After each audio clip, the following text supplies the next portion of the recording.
comparing distantly related species and closely related species.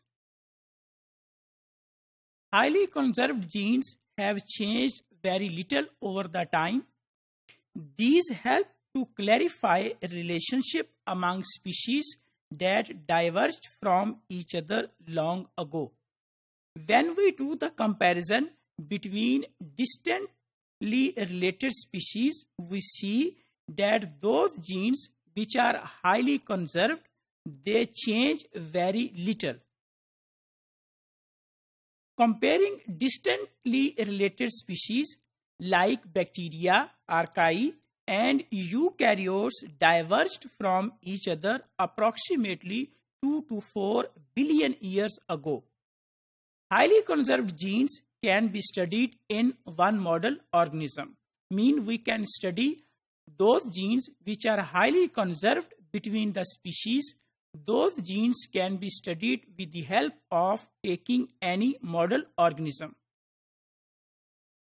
Comparing closely related species.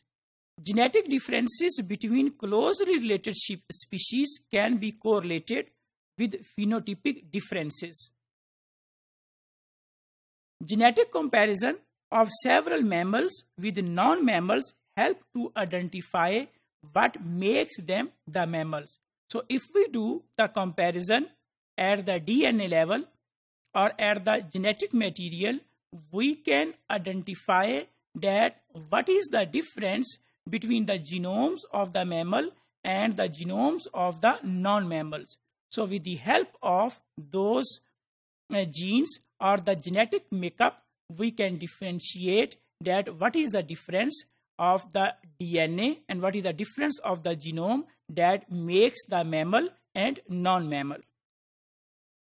Now, if we do the comparison between the genome of the human and the chimpanzee, human and chimpanzee genome different from each other approximately 1.2% at single base pair and up to 2.7% because of the insertion and deletions.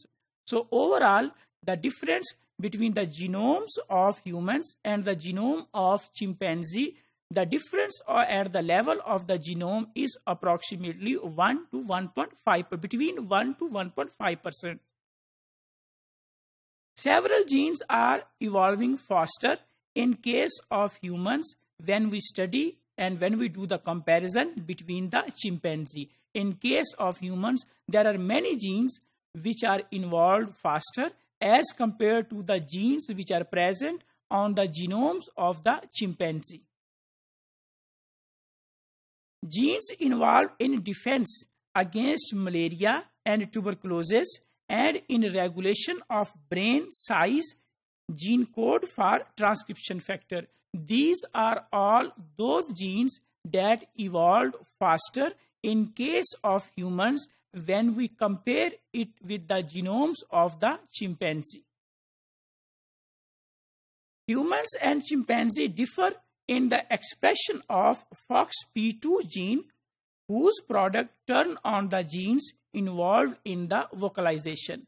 So this is the comparison between the FOXP2 gene that due to the expression of this gene, the humans, they can communicate, they can talk with each other, while on the other hand, chimpanzees, they cannot talk, they cannot communicate with each other. Differences in this gene has already been explained that the difference in the communication of the humans and with the chimpanzee is due to this gene. So if we conclude that what is distantly related species and closely related species, highly conserved genes are changed very little over the time. These help to identify a relationship among the species that diverged from each other long ago.